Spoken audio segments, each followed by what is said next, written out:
ꯉꯥꯏꯍꯥꯛꯀꯤ ꯃꯇꯨꯡꯗ ꯍꯣꯔꯆꯥꯟ ꯑꯃꯗꯤ ꯁꯤꯕꯥꯅꯟꯗ ꯄꯨꯟꯅ ꯍꯣꯔꯆꯥꯟꯒꯤ ꯃꯌꯨꯝꯗ ꯊꯨꯡꯂꯝꯃꯤ꯫ ꯒꯥꯔꯤꯗꯨ ꯁꯨꯃꯥꯡꯗ ꯈꯥꯝꯂꯝꯗꯨꯅ ꯏꯃꯨꯡꯗ ꯄꯨꯟꯅ ꯆꯪꯃꯤꯟꯅꯔꯛꯏ꯫ ꯏꯃꯥ, ꯇꯥꯕ꯭ꯔꯣ ꯏꯃꯥ? ꯂꯣꯏ ꯇꯨꯝꯃꯝꯃꯅꯤꯅꯦ ꯇꯧꯔꯤꯁꯦ꯫ ꯍꯣꯔꯆꯥꯟ ꯃꯈꯣꯜꯗꯨ ꯌꯥꯛꯂꯤ ꯌꯥꯛꯂꯤ ꯃꯃꯥꯕꯨ ꯀꯧꯔꯤ꯫ ꯁꯤꯕꯥꯅꯟꯗꯅ ꯑꯁ ꯌꯥꯔꯦ ꯚꯥꯏ, ꯊꯦꯡꯀꯥꯟꯁꯤꯗ ꯇꯤꯈꯠ ꯇꯤꯈꯠ ꯀꯧꯔꯤꯗꯨꯕꯨ꯫ ꯍꯣꯔꯆꯥꯟꯅ ꯌꯥꯔꯦ ꯑꯣꯖꯥ, ꯑꯩ ꯃꯤꯍꯨꯜꯒꯁꯦ ꯅꯉꯣꯟꯗ ꯉꯁꯥꯏ ꯍꯥꯏꯗꯣꯛꯇꯕꯅꯤ, ꯀꯩꯅꯣꯝ ꯇꯧꯔꯕꯅꯤꯀꯣ꯫ ꯃꯃꯥꯒꯤ ꯀꯥꯗ ꯑꯃꯨꯛ ꯑꯣꯟꯁꯤꯜꯂꯒ ꯇꯨꯝꯈ꯭ꯔꯖꯥꯠꯂ ꯈꯪꯗꯦ ꯇꯧꯔꯤꯁꯦ, ꯍꯧꯒꯠꯂꯛꯑꯗꯤ ꯈꯣꯏꯖꯨ ꯂꯩꯈꯥꯝꯂ ꯀꯩꯅꯣ ꯈꯔ ꯁꯦꯡꯗꯣꯛꯍꯟꯒꯦ ꯇꯧꯕꯅꯤ꯫ ꯁꯤꯕꯥꯅꯟꯗꯅ ꯌꯥꯔꯦ ꯀꯩꯁꯨ ꯇꯧꯔꯝꯃꯣꯏ, ꯔꯤꯌꯦꯛꯁꯟ ꯂꯥꯛꯇ꯭ꯔꯗꯤ꯫ ꯏꯕꯣ, ꯑꯩꯗꯤ ꯉꯁꯥꯏꯒꯤ ꯃꯇꯧꯗꯨꯗ ꯒ꯭ꯌꯥꯟꯒ ꯂꯣꯏ ꯃꯥꯡꯉꯨꯔꯕꯅꯤ, ꯅꯪ ꯀꯤꯔꯅꯤꯅ ꯍꯥꯏꯗꯣꯛꯇꯕꯩ ꯋꯥꯅꯤ꯫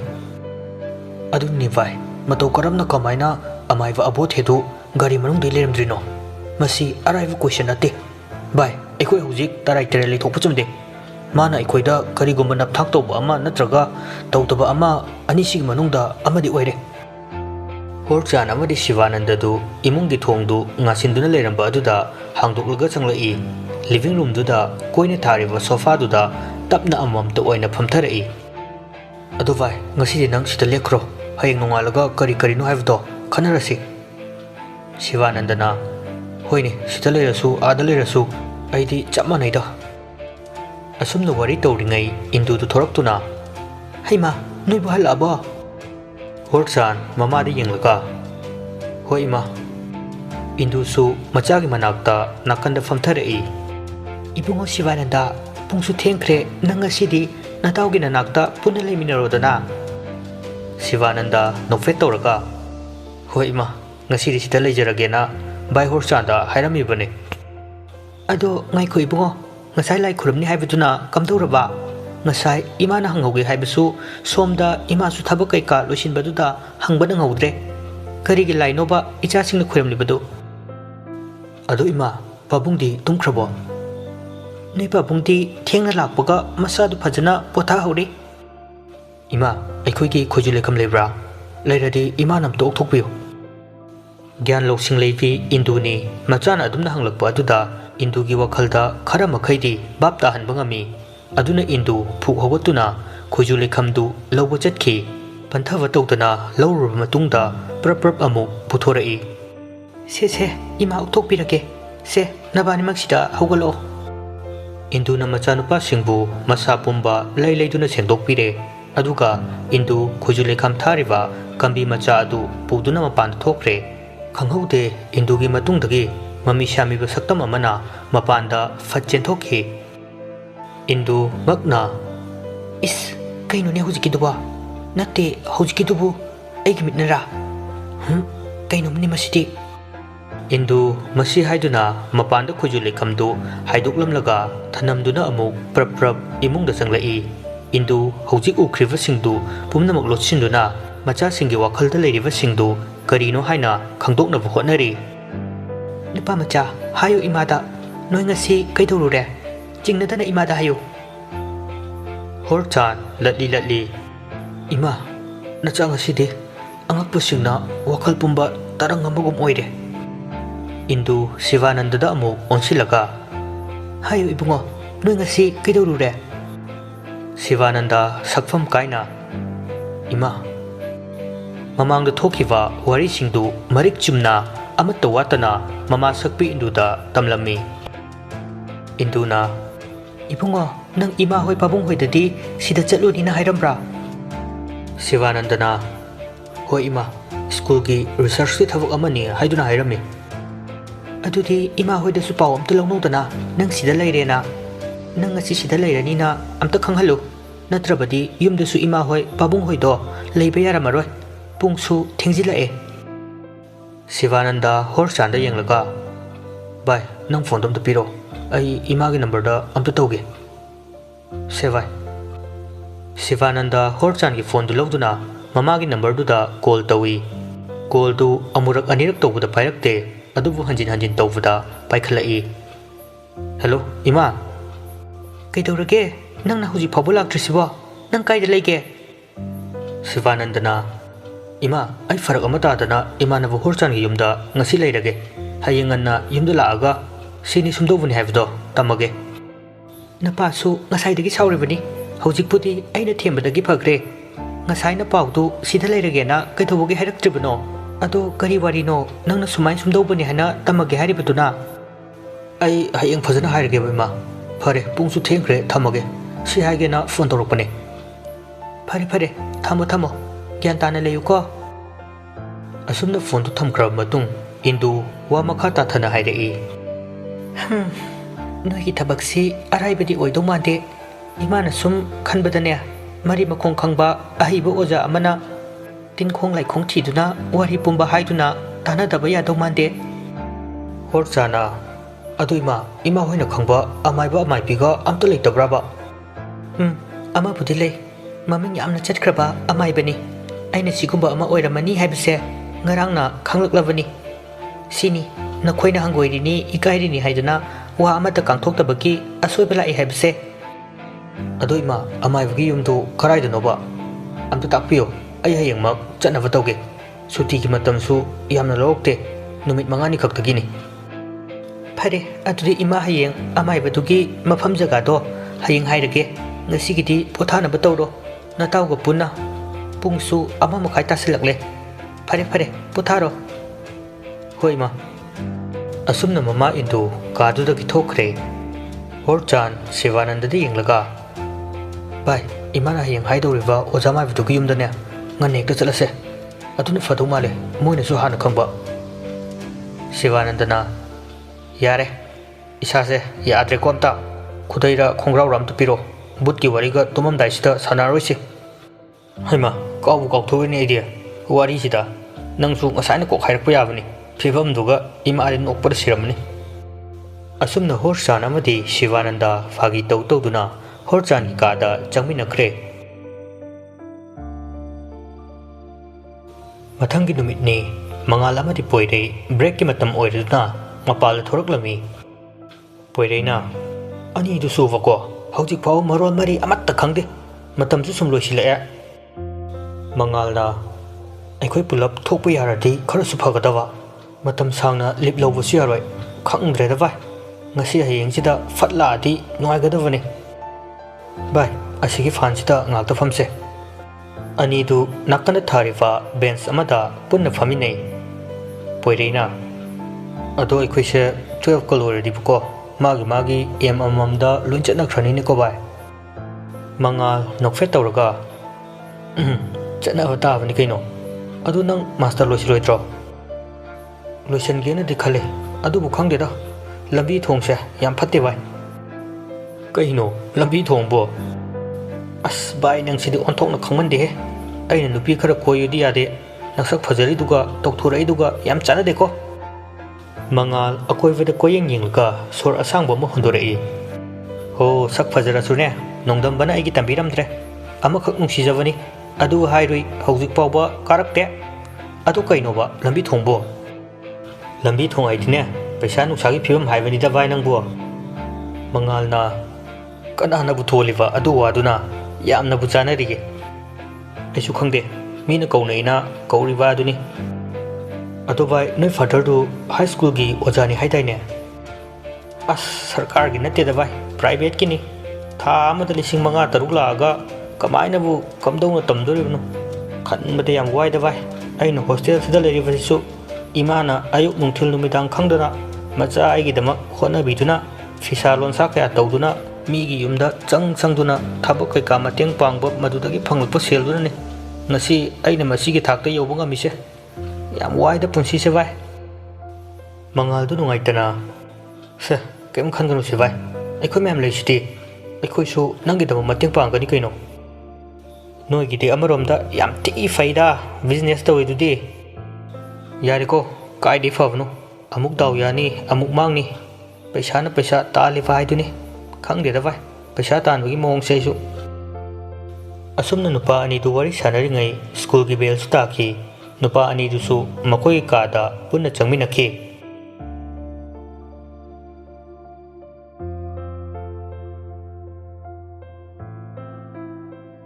नुमिदांगे मतमनी मंगाल चाक इसिंग थोंनबा चाखुमदा चंगलक्तुना चाक थांगतपा हवी चाखुमदुदा लेरिबा बास्केट यावरिबा हेंजांग नाफिसिंगदु पुथोक्तुना अमुक मल्ली Mangal machinda sumurum soli. Aduti ngasigi henjang siti kobi fulsiga alusiga hawai traksiga aduga khamen asinbasiga hekta kangsoi tosilage. Mangal henjang na fishing tu amamam to oina puthoklaga manmanduna khudom bituna haifet thinduna kari kari semba yawa haiduna wakhal tawri asumna henjang do amu thangat pa hawi. Mangal henjang thongna monda nungaina isai haifet ngangduna lei. Poireina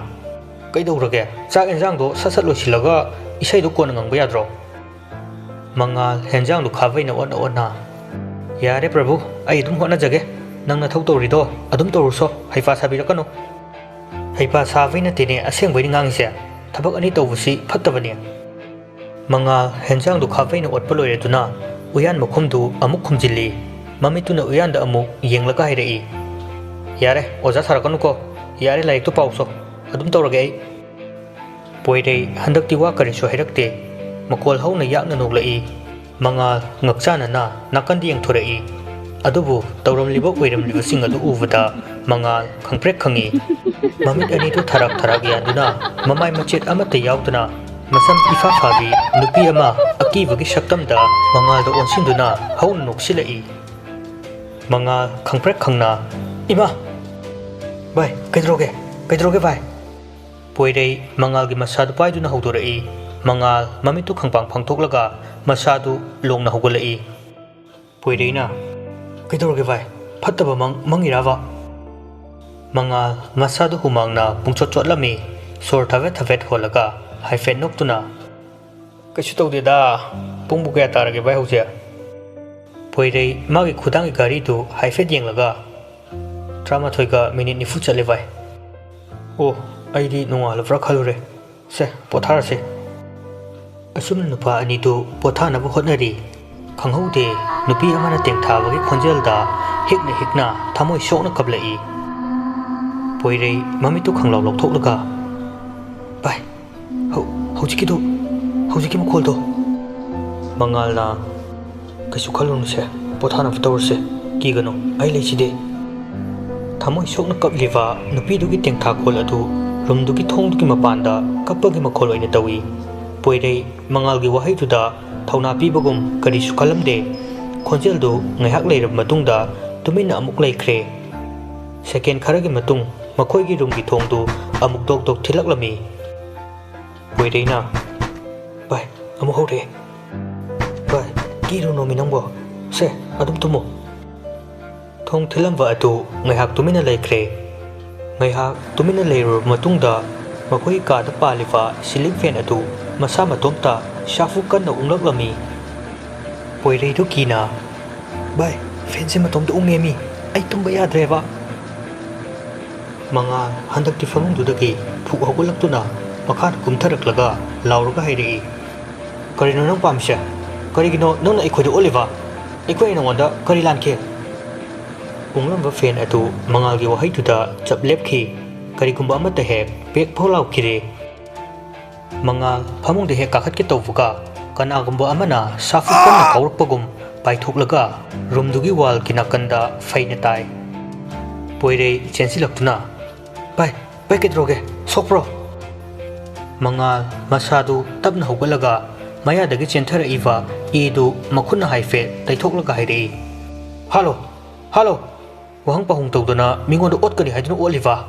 nangi apambadu fanglani hairadi. Halo aikhoi nibu halo. Poirei mangalgi matawdu yengba ngamtraduna bai to yarese magisu aningba apamba ma soidana leiramgani adunane mana aikhoigi irakta leiraga asuma tawribase. Mangal mapi ira chintharaktuna yare bai mibu asuk yamna tamthina otpa masidi isorna bu yadaba thabakne. Mangal akoibaduda haifet yenglaga hayo nangna aikhoida asuma tawraga nangna pamliba thabaktu phanglabra. Mangal asi haiduna makut anina mamaidu kupsilaga kaptuna lewak makhada kuntharaga leikhre. Poirei mangalgi pukningbu themjinbirei. Bai se kapkano nupanabu kappa honabro. Asumna anidu leiringai rumdugi thong mapada tangal lava mangal ama chauna thoraklami. Mangal amadi poirei makutuna mamittu khumjinduna mangal adubu ngakthoi. ꯁꯟꯗꯣꯔꯛꯂꯤꯕ ꯃꯉꯥꯜ ꯑꯗꯨ ꯅꯤꯡꯊꯤꯔꯕ ꯅꯨꯄꯤ ꯑꯃꯒꯤ ꯁꯛꯇꯝ ꯂꯧꯗꯨꯅ ꯐꯤ ꯑꯉꯧꯕ ꯉꯥꯛꯇ ꯁꯦꯠꯇꯨꯅ ꯃꯤꯠꯂꯨ ꯑꯅꯤ ꯐꯤꯔꯥꯡ ꯁꯤꯟꯊꯔꯛꯇꯨꯅ ꯅꯨꯡꯁꯤꯅ ꯃꯉꯥꯜꯒꯤ ꯅꯥꯛꯇ ꯆꯪꯁꯤꯜꯂꯛꯏ ꯑꯗꯨꯒ ꯃꯉꯥꯜꯒꯤ ꯃꯈꯨꯠꯇꯨ ꯇꯞꯅ ꯂꯧꯊꯣꯛꯄꯤꯗꯨꯅ ꯃꯉꯥꯜꯒꯤ ꯁꯤꯟꯊꯔꯛꯂꯤꯕ ꯃꯄꯤ ꯑꯗꯨ ꯇꯞꯅ ꯅꯨꯡꯁꯤꯅ ꯇꯩꯊꯣꯛꯄꯤ ꯃꯉꯥꯜꯁꯨ ꯎꯏꯁꯤꯜꯂꯝꯕ ꯃꯃꯤꯠ ꯑꯗꯨ ꯇꯞꯅ ꯄꯥꯡꯊꯣꯔꯛꯏ ꯑꯗꯨꯒ ꯈꯪꯍꯧꯗꯦ ꯅꯨꯄꯤ ꯑꯗꯨꯒꯤ ꯁꯛꯇꯝꯗꯨ ꯎꯔꯨꯕꯗ ꯄꯨꯡꯉꯛ ꯍꯦꯛ ꯉꯛꯏ ꯅꯨꯄꯤ ꯑꯗꯨ ꯃꯉꯥꯜꯗ ꯅꯨꯡꯁꯤꯅ ꯌꯦꯡꯂꯝꯗꯨꯅ ꯍꯥꯟꯅꯒꯤ ꯃꯐꯝꯗ ꯑꯃꯨꯛ ꯊꯣꯛꯈꯤꯗꯨꯅ ꯑꯃꯨꯛ ꯃꯃꯤ ꯁꯥꯝꯈ꯭ꯔꯦ ꯃꯉꯥꯜ ꯃꯆꯤꯟꯗ ꯇꯞꯅ ꯁꯣꯜꯂꯤ ꯂꯩꯍꯤ ꯄꯣꯏꯔꯩꯁꯨ ꯈꯜꯂꯤꯕ ꯃꯈꯨꯠ ꯑꯗꯨ ꯂꯧꯊꯣꯛꯂꯒ ꯃꯉꯥꯜꯒꯤ ꯋꯥꯍꯩꯗꯨꯗ ꯃꯥꯁꯨ ꯃꯃꯤꯠꯇꯨ ꯈꯪꯄꯥꯡ ꯄꯥꯡꯊꯣꯔꯛꯏ ꯀꯩꯗꯧꯔꯒꯦ ꯚꯥꯏ ꯂꯩꯍꯤ ꯀꯩꯗꯧꯔꯒꯦ ꯃꯉꯥꯜ ꯋꯥ ꯃꯈꯥ ꯀꯔꯤꯁꯨ ꯇꯥꯗ ꯉꯛꯆꯥꯅꯗꯨꯅ ꯂꯩꯃꯥꯏꯗ ꯐꯝꯊꯗꯨꯅ ꯃꯤꯠꯂꯨ ꯑꯅꯤꯗꯒꯤ ꯄꯤꯔꯥꯡ ꯁꯤꯟꯊꯔꯛꯂꯤ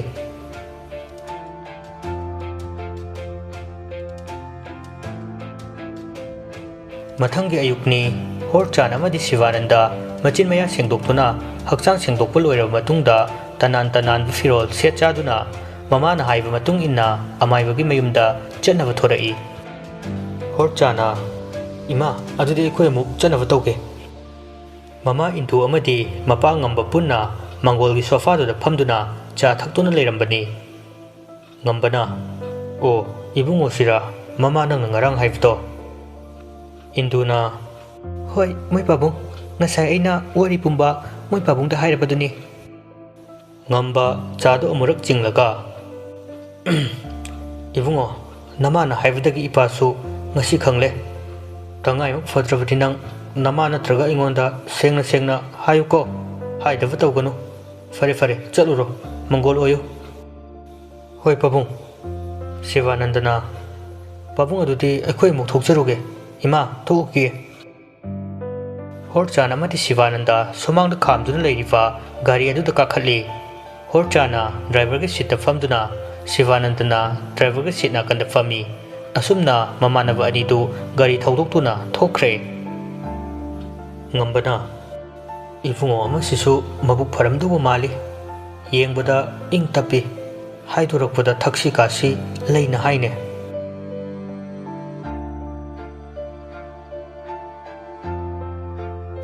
ꯉꯥꯏꯍꯥꯛꯀꯤ ꯃꯇꯨꯡꯗ ꯑꯃꯥꯏꯕ ꯇꯣꯝꯆꯥꯒꯤ ꯊꯣꯡꯒꯥꯜꯗ ꯃꯈꯣꯏ ꯑꯅꯤꯗꯨ ꯊꯨꯡꯂꯔꯝꯃꯤ ꯒꯥꯔꯤꯗꯨ ꯊꯣꯡꯒꯥꯜꯗ ꯈꯥꯝꯂꯝꯂꯒ ꯃꯅꯨꯡꯗ ꯆꯪꯃꯤꯟꯅꯔꯛꯏ ꯁꯨꯃꯥꯡꯗꯅꯤ ꯃꯤ ꯂꯩꯕ꯭ꯔꯣ ꯀꯅꯥ ꯀꯅꯥ ꯂꯩꯒꯦ ꯃꯤ ꯂꯩꯕꯤꯕ꯭ꯔꯣ ꯉꯥꯏꯍꯥꯛꯀꯤ ꯃꯇꯨꯡꯗ ꯃꯤꯌꯥꯏ ꯆꯟꯕꯗꯒꯤ ꯈꯔ ꯇꯥꯊꯔꯕ ꯑꯍꯜ ꯑꯃ ꯊꯣꯔꯛꯇꯨꯅ ꯀꯅꯥ ꯍꯪꯕꯅꯣ ꯏꯕꯨꯡꯉꯣ ꯍꯣꯔꯆꯥꯅ ꯁꯤꯕꯨ ꯑꯃꯥꯏꯕ ꯇꯣꯝꯆꯥ ꯍꯣꯏꯒꯤ ꯌꯨꯝ ꯅꯠꯇꯕ꯭ꯔꯥ ꯇꯣꯝꯆꯥ ꯍꯥꯏꯐꯦꯠ ꯅꯣꯛꯂꯒ ꯃꯥꯅꯤ ꯑꯩꯍꯥꯛ ꯏꯁꯥꯃꯛꯅꯤ ꯍꯣꯔꯆꯥꯅ ꯐꯔꯦꯗ ꯑꯣꯖꯥ ꯑꯣꯖꯥꯒ ꯀꯔꯤꯒꯨꯝꯕ ꯑꯃꯠꯇ ꯇꯥꯟꯅꯖꯒꯦ ꯍꯥꯏꯗꯨꯅ ꯂꯥꯛꯆꯕꯅꯤ ꯇꯣꯝꯆꯥꯅ ꯀꯥꯈꯠꯂꯣ ꯏꯕꯨꯡꯉꯣ ꯁꯣꯝꯗ ꯍꯦꯛꯇ ꯍꯣꯔꯆꯥꯟ ꯑꯃꯗꯤ ꯁꯤꯕꯥꯅꯟꯗ ꯈꯣꯡꯎꯞꯁꯤꯡꯗꯨ ꯊꯅꯝꯂꯒ ꯇꯅꯥꯟ ꯇꯅꯥꯟ ꯊꯥꯔꯤꯕ ꯁꯣꯐꯥꯗꯨꯗ ꯐꯝꯊꯔꯛꯏ ꯑꯃꯥꯏꯕ ꯇꯣꯝꯆꯥꯁꯨ ꯁꯣꯐꯥ ꯑꯃꯗ ꯐꯝꯗꯨꯅ ꯍꯥꯏꯔꯛꯏ ꯀꯔꯤ ꯇꯥꯟꯅꯁꯤꯒꯦ ꯏꯕꯨꯡꯉꯣ ꯍꯣꯔꯆꯥꯅ ꯑꯣꯖꯥ ꯑꯩ ꯍꯥꯎꯔꯣꯛꯇꯒꯤ ꯏꯟꯗꯨꯒꯤ ꯃꯆꯥꯅꯨꯄꯥ ꯑꯍꯜꯅꯤ ꯇꯣꯝꯆꯥ ꯋꯥꯈꯜ ꯈꯟꯕꯒꯤ ꯃꯑꯣꯡꯗ ꯍꯥꯏꯐꯦꯠ ꯂꯥꯛꯁꯤꯡꯗꯨꯅ ꯈꯜꯂꯤ ꯏꯟꯗꯨ ꯍꯥꯏꯕꯗꯤ ꯁꯤꯅꯥꯝꯒꯤ ꯏꯟꯗꯨꯗꯨꯔꯥ ꯍꯣꯔꯆꯥꯟ ꯅꯣꯛꯆꯗꯨꯅ ꯃꯥꯅꯦ ꯑꯣꯖꯥ ꯇꯣꯝꯆꯥꯁꯨ ꯅꯣꯛꯂꯒ ꯅꯃꯥꯗꯣ ꯌꯥꯝꯅ ꯐꯕꯅꯤ ꯅꯃꯥꯗꯨꯅ ꯑꯩꯈꯣꯏꯒ ꯂꯥꯏꯔꯤꯛ ꯇꯝꯃꯤꯟꯅꯔꯤꯉꯩꯗ ꯃꯆꯤꯟ ꯃꯧꯄꯥꯗꯧꯅ ꯌꯥꯝꯅ ꯅꯨꯡꯁꯤꯅ ꯍꯧꯃꯤꯟꯅꯔꯛꯄꯅꯤ ꯑꯗꯨ ꯐꯔꯦ ꯀꯔꯤ ꯃꯇꯥꯡꯒꯤ ꯇꯥꯟꯅꯁꯤꯒꯦ ꯏꯕꯨꯡꯉꯣ ꯍꯣꯔꯆꯥꯟꯗꯨ ꯍꯥꯏꯐꯦꯠ ꯈꯟꯖꯥꯟꯅꯗꯨꯅ ꯍꯥꯏꯔꯛꯏ ꯑꯣꯖꯥ ꯃꯤꯅ ꯇꯥꯕꯗꯗꯤ ꯌꯥꯝꯅ ꯅꯣꯛꯅꯤꯡꯕ ꯑꯉꯛꯄ ꯑꯃꯗꯤ ꯊꯥꯖꯗꯕ ꯑꯣꯏꯅ ꯂꯧꯕꯁꯨ ꯌꯥꯏ ꯑꯗꯨꯕꯨ ꯊꯧꯗꯣꯛꯁꯤꯡꯁꯦ ꯑꯩꯈꯣꯏ ꯏꯁꯥꯗ ꯊꯣꯛꯂꯕꯅꯤꯅ ꯑꯩꯈꯣꯏꯅꯗꯤ ꯀꯩꯁꯨ ꯂꯩꯇꯕꯅꯤ ꯍꯥꯏꯕꯗꯤ ꯉꯝꯗ꯭ꯔꯦ ꯍꯣꯔꯆꯥꯟ ꯃꯃꯥꯡꯒꯤ ꯋꯥꯔꯤ ꯄꯨꯝꯕ ꯑꯃꯥꯏꯕ ꯇꯣꯝꯆꯥꯗ ꯇꯝꯂꯝꯃꯤ ꯇꯣꯝꯆꯥ ꯁꯣꯔ ꯑꯁꯥꯡꯕ ꯑꯃ ꯍꯣꯟꯗꯣꯛꯂꯒ ꯉꯥꯏꯈꯣ ꯏꯄꯥ ꯙ꯭ꯌꯥꯟ ꯇꯧꯔꯒ ꯑꯃꯨꯛꯇ ꯌꯦꯡꯒꯦ ꯑꯃꯥꯏꯕ ꯇꯣꯝꯆꯥ ꯃꯃꯤꯠꯇꯨ ꯍꯥꯏꯐꯦꯠ ꯎꯏꯁꯤꯟꯗꯨꯅ ꯃꯆꯤꯟꯗ ꯀꯔꯤꯅꯣ ꯈꯔ ꯁꯣꯟꯗꯨꯅ ꯙ꯭ꯌꯥꯟ ꯇꯧꯏ ꯑꯃꯥꯏꯕ ꯇꯣꯝꯆꯥꯗꯨ ꯃꯁꯥ ꯊꯛ ꯅꯤꯛꯇꯨꯅ ꯈꯪꯄ꯭ꯔꯦꯛ ꯈꯪꯗꯨꯅ ꯈꯪꯆꯤꯡ ꯆꯤꯡꯂꯒ ꯃꯆꯤꯟꯗ ꯃꯨꯔꯨꯝ ꯁꯣꯜꯂꯤ ꯑꯁꯨꯝꯅ ꯉꯥꯏꯍꯥꯛ ꯂꯩꯔꯕ ꯃꯇꯨꯡꯗ ꯑꯃꯥꯏꯕꯗꯨ ꯃꯃꯤꯠ ꯈꯪꯄꯥꯡ ꯄꯥꯡꯊꯣꯔꯛꯏ ꯏꯕꯨꯡꯉꯣ ꯊꯕꯛꯁꯤ ꯑꯔꯥꯏꯕ ꯊꯕꯛꯇꯤ ꯑꯣꯏꯔꯣꯏ नखोइना ममांग चलुरिबा अमाइबनी हाइना चलुरिबा अमाइबदु इचम चंबा अमाइबा नते ममांगी मपोक कयागी मरिक चुमना खंगलवा यामना मतिक मगुल लेवा अमाइबनी अदुगा मान मांगलिबदु की मरम नखोइ खंगलमोइने होरचाना ताकपि ओजा अदुगी वाहंगदुगी पाउखुमदुनि नचा अखोइनसु खंगनिंगलिबसि हाइगेता अमाइबा अदुना मांगलिबदु अतै करिगी नते सुपनतगी थवाइदुगी याथंगदुनि थवाइदुगी मतिक मयाइना मांगहनखिबनि करिगुंबा अमाइबा अदुना मागे हैसिंगबा पांबै कयाना थवाइदुबु मांगहनख्रबदि थवाइदुगी निंगलिबा खल्लिबा पोसकसिंग असि करिसु ओइथोओय अदुना थवाइदुना अमाइबा अदुबु खुदुम चनखिबनि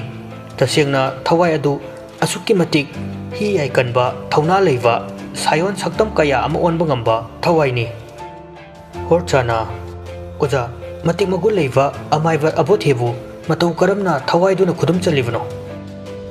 तोमचा हाइफेट नोकलका मरमदि थवाइदुना अमाइबा अदुदगी हेना मतिक मगुल लेबा हेनबा थौना लेबा हेनबा थवाइ ओइबगिनि अदुना अमाइबा अदुबु थवाइदुना फाजिनदुना अमाइबदुगी हक्चांग अमदि थवाइ पुन्ना मागी खुत्ता ताखिबनि